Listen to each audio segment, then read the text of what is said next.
to Mississippi State and Michigan State. There you go. Tell me that You would have been had fun. you That would would've have been had a fun four club to watch. teams. You had 4 teams that seen some time at number 1. Yeah. That would have been so much parity in that too. There as far as you watching would have it, had yeah. people beating people that didn't have no business beating people. Why they can't? Because I know it's big about having the bowl rights to some of these games. Why they can't name some of these games like these semifinal games into like certain bowls and make money off that? I mean, if that's what it's about. No, that's what they were doing. They have, what do they call it? The big, the 5 bowl games now. Yeah. That they're calling the Big 5, the New Year's 5 Mm-hmm. bowl game, which was just irately stupid. But you put it, just expand it. Just do what you want to make money off the bowl games. Make them playoff games. How much more money you going to bet? Half these bowl games were empty. Legit empty. Even these Big 5 games were empty.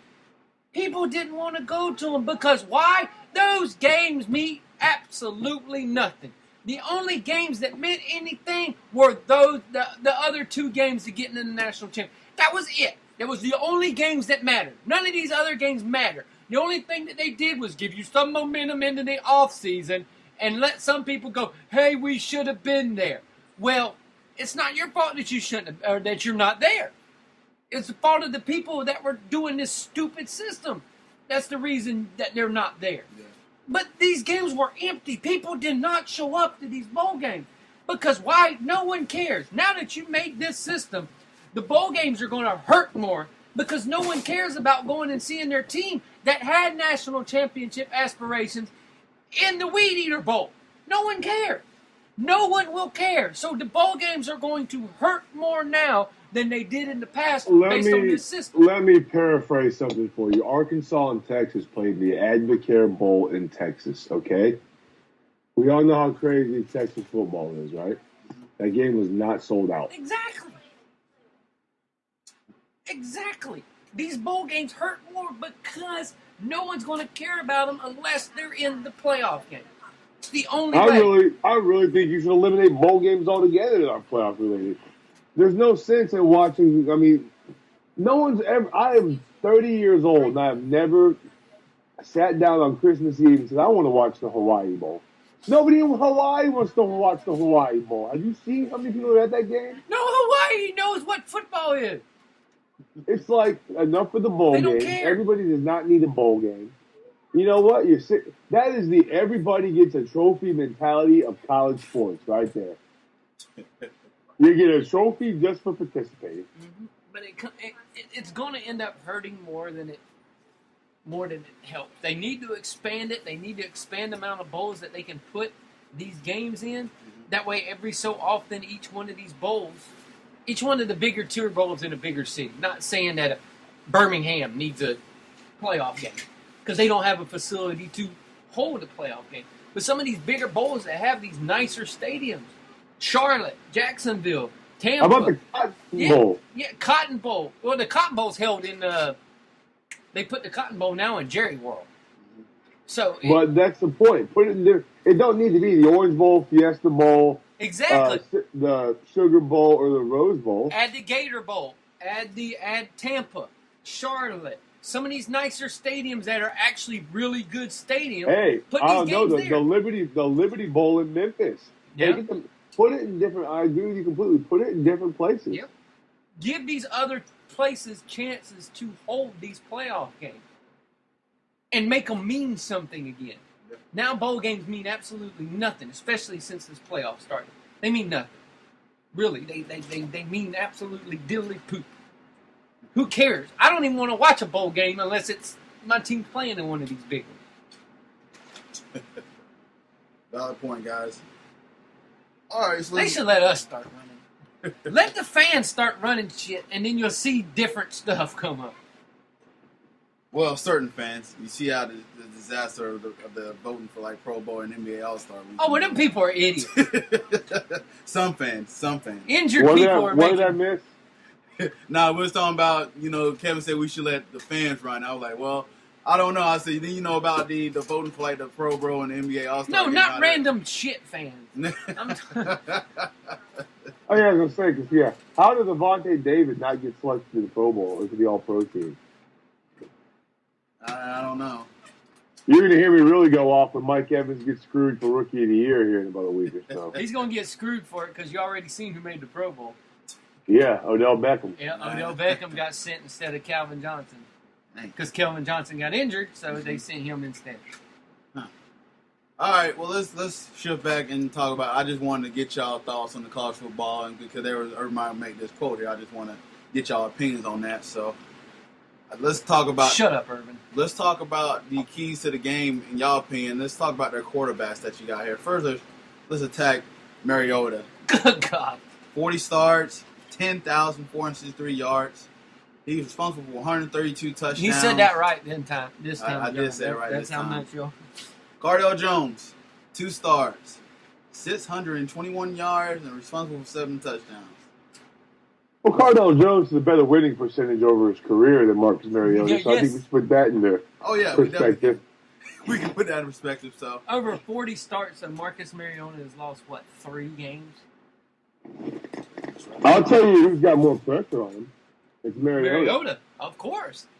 He's got all the stuff riding on him. When was the last time a Heisman Trophy winner delivered, a Heisman Trophy winning quarterback delivered in the national championship game?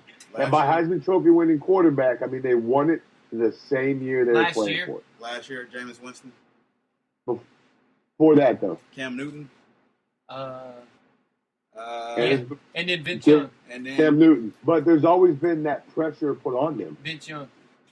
And he didn't win the Heisman that year. No, he didn't win. He didn't. Matt Leinart won it. But my point is though, Reggie there's always pressure put on these guys. He just Not only that, he's supposed to be the number 1 pick coming out.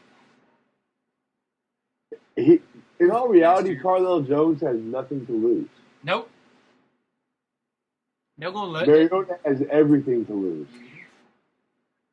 That's why I'm saying there's always a lot of pressure on these Heisman candidates, and now with his number 1 target going down in Carrington and everything like that, so it just seems like, I mean, yeah, you're this guy. How much has he rushed for? We see how much he's passed for over his 40 starts. I wonder how much has he ran for in his 40 starts. Yeah, a 22. Yeah, a 24-yard run against Florida State for a touchdown. Bless you. Oh, thank you.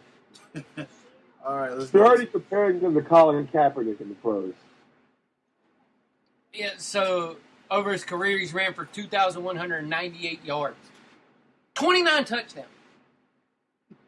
Running. 15 this year alone. 15 this year alone. His best year was 752, but this year he ran for 731. So look at this. 40 passing TDs, 15 rushing TDs. He even got a receiving touchdown. Yeah, he's got a receiving touchdown this year as well. I guess this guy literally does it all, huh? Yeah, that's ridiculous. So you talking about the well-established versus the, well, I mean, you can't really call, well, yes you can, unknown. Oh, he's not unknown. He's not unknown anymore. Not anymore. He's no. not unknown. He's not an unknown talent anymore. Yeah. He's known. He's just a very big dude.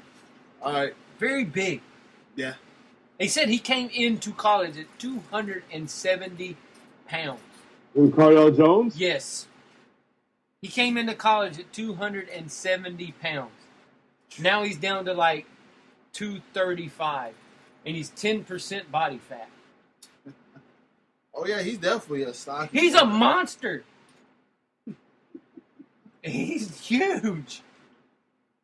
Yeah, he's pretty good. So I now want to ask your... And Mariota's not a small dude either, you know. But he's small on the size side. He's more about 220. Yeah. What is he, 6'3", 6'4"? He's 6'2". Yeah, somewhere in that range. But damn, the other dude's just huge. The other dude fits the style of what Urban Meyer wants. Yeah, he's 6'4", 215 is Mariota. But the other dude's like 6'5", 436 pounds. It's like he ate Byron Leftwich. Right. Yeah, it's two different contrary styles in quarterback. But one's got a lot riding on his shoulder. What are your keys for Oregon to win this game, Kevin?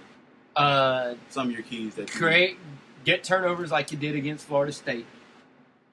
Keep the speed up. Keep the speed up because Ohio State really doesn't have a lot of depth along its defensive line. So you want to keep that speed up, keep them going, keep them getting tired. That's really the two big keys. The two big keys. Keep Mariota safe. Keep him to where he can get out and try to open up your run game with him a little more. Okay. Your thoughts on that, John? Score more points than Ohio State. There you go. No, in all seriousness, Oregon's keys to victory are they've got to wear that Ohio State defense out. Yep. Like Kevin said, Ohio State's thin on the defensive front. Oregon's known for big plays. They need to wear that defense out. Keep them on the field. Ohio State's key to victory is their defense needs to finish on third downs, get off the field, and their offense needs to keep Mariota off the field. Pretty much same game plan for both teams. There'll be no difference. No difference. Oregon's defense needs to get to Cardell Jones. That's one thing I've noticed nobody's been able to do yet is get to him and get to him early. See how he responds to being hit. But like Kevin said, at 235 pounds, he should be able to take some hits. But ball control is the name of this game. Gotcha. What do you think, Cortez? Keys for Oregon to win this game because, as you said, they run a play about what every 16 seconds. 16 seconds. That was when they slowed it down at the end of the game. So really, you're looking at every 12 to 13 seconds. About every 12, 13 seconds. Urban Meyer was one who said that he needs to figure out a plan when it comes to substitution patterns. I mean, if you get that down and figure out a substitute pattern, how to get these guys in there. You have to have a dude legit. This is what you have to do if you're subbing in on defense. You have to have a dude standing in the sprinting position. As soon as the play is run, the one guy has to get off, and he has to already be going. That is the only way you're able to sub against that kind of speed. All right, so they just have to figure out a sub pattern. You have to have track stars to keep up. And all them fat guys aren't track stars. No. So that's why I said you And by the time they sprint down the field, they're winded before the plays even started. Exactly. Right. So you got to figure out a sub pattern of your Urban Meyer against this team. They ran plays where the Florida State dudes wasn't even off the field yet. Mm-hmm. But they didn't want to throw a flag because they're like, forget about it. Right. But Florida State guys were still running off the field while Oregon was running their play. Right. I mean, I want to see what Mariota because he had his target in Carrington is now ruled ineligible. So I want to see how he's going to utilize his running game a little bit more. Like John said earlier, that the running game could be a vital part to their success. I think he'll use himself a lot more than he did before. Right. Because he didn't really have to do it against Florida State. He had the one big run, but he really didn't have to do it against Florida State. Right. But this game, I think they're going to have to rely on him a little more. Right. So, I mean, that's some of my keys to the game. Oregon, you want to utilize the running game a little bit more with him and John, you all right? John's got a bubble wrap. I know. I'm sitting there trying to figure if he's okay. So I'm here. Okay, just making sure. Okay, between him and Freeman, so I want to see how they and that. As far as Ohio State, they just got to just pound it. Time possession. You got Ellie on the other side of the ball, who's been one of the top running backs in the nation this year. Dude's got 1,600 some yards, so use them. Slow down the clock. You want to keep this Oregon offense off the field as long as you can. It's hard to do, but you got to rely on that defense as well too to step it up. So that's my keys to the game there. Now, what's your keys for Ohio State? Because John already kind of gave his both to his. So my keys for both of them, they kind of fit all together. But the real big key for Ohio State, and really Oregon for that matter, is get production in the running game from your quarterback. Your quarterback is going to need he's going to need to have a pretty good game on the ground to keep your team into the game. Two different styles, but again, the quarterback is going to have a pretty decent game on the ground. Not just in the air, but on the ground as well. I think that is where you're going to see the big key. Whoever's quarterback can kind of get their defense thrown off with their own running game is going to be the one team that gets through. So I think Ohio State has they have the same type of thing, just reversed. They need to slow it down. They need to let that big body quarterback run. They need to get that running game going, and then they're able to hit the big plays like they were able to hit against Alabama. They'll tire Oregon's offense out or defense out in a different sort of way. Yeah. They'll rub them down. They'll pound them because Oregon has a really fast defense. But